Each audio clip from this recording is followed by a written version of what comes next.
بسم اللہ الرحمن الرحیم۔ السلام علیکم۔ تو آج کا ہمارا ٹاپک ہے ہندوستان میں اسلامی دور حکومت کے دوران میں اسلام کی بنیادی اقدار، مسلمان مصلحین اور سماجی ثقافتی حوالے سے نظریہ پاکستان کی وضاحت۔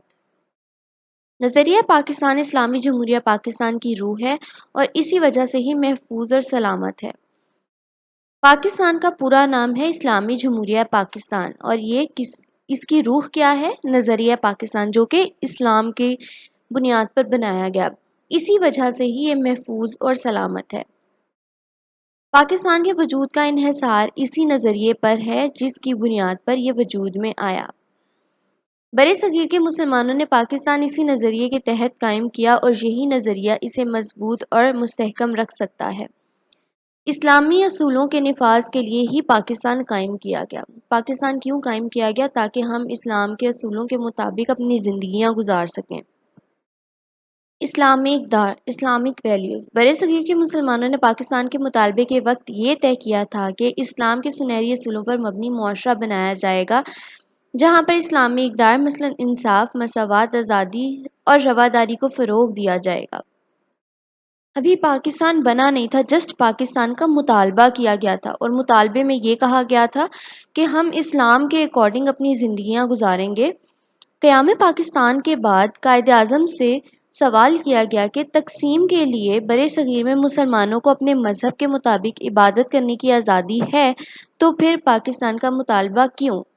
اب قائد اعظم رحمۃ اللہ علیہ سے کسی نے پوچھا کہ آپ کو تو اپنی عبادات کرنے کی آزادی ہے، تو پھر آپ اپنے الگ ملک کا مطالبہ کیوں کر رہے ہیں؟ تو قائد اعظم کو پہلے ہی اس بات کا علم تھا، کیونکہ گاندھی وغیرہ نے اپنی حکومت کو قائم رکھنے کے لیے بہت سی چالیں چلیں، جس میں سے کچھ ان کی یہ چال تھی کہ مسلمانوں کو ہندو کرے تھے، مطلب شدی کی تحریک شروع کر دی، مسلمانوں کو ہندو کرنا شروع کر دیا۔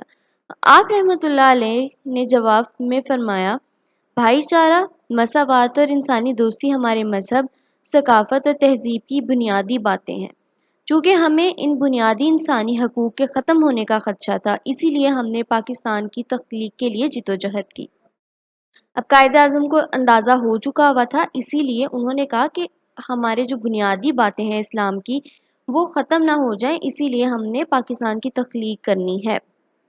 اب قائد اعظم یہ چاہتے تھے کہ پاکستان ایک ایسا ملک بنے جس کی لوگ مثال دیا کریں، اسلام پر مبنی ایک ایسا ملک ہو جس کی لوگ مثالیں دیا کریں۔ کہ قائد اعظم کی نظر میں پاکستان کو ایسا ملک بنانا تھا جہاں حقوق انسانی، آزادی، انصاف اور رواداری کار فرما ہونا تھی۔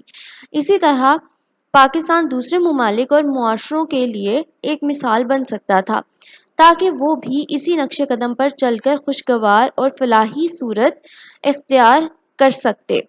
نظریہ پاکستان فلاحی اور مثالی ریاست کے قیام کی بنیاد سمجھا گیا۔ مسلمان مصلحین، مسلم ریفارمرز۔ برِ صغیر میں دو قومی نظریے کی ابتدا تو مسلمانوں کی آمد کے ساتھ ہی شروع ہو گئی تھی۔ دو قومی نظریہ برِ صغیر مین سب کانٹیننٹ میں کب شروع ہوا؟ جب مسلمان آئے۔ پھر مختلف موقعوں پر اس نظریے کی وضاحت، ترقی اور مضبوطی کے امکانات کی صورتیں پیش آئیں۔ کیونکہ یہ ایک پختہ نظریہ تھا، اسی لیے اس کی وضاحت کے، ترقی اور مضبوطی کے لیے ڈفرینٹ طرح کی صورتیں پیش آتی گئیں۔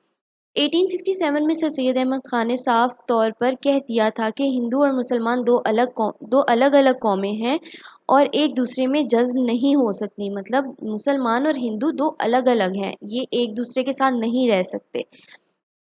1879 میں مولانا جمال الدین افغانی، 1890 میں مولانا عبدالحکیم شرر اور 1928 میں مولانا مرتضیٰ احمد مشک نے مسلمانوں کے لیے ایک الگ ریاست کے قیام کی بات کی۔ اب بات تو سب نے ایک ہی کرنی تھی، کیونکہ یہ اسلام کی بنیاد پر بنایا جا رہا تھا۔ علامہ محمد اقبال نے 1930 میں خطبہ الہ آباد میں مسلمانوں کی الگ ریاست کا تصور بھی پیش کیا۔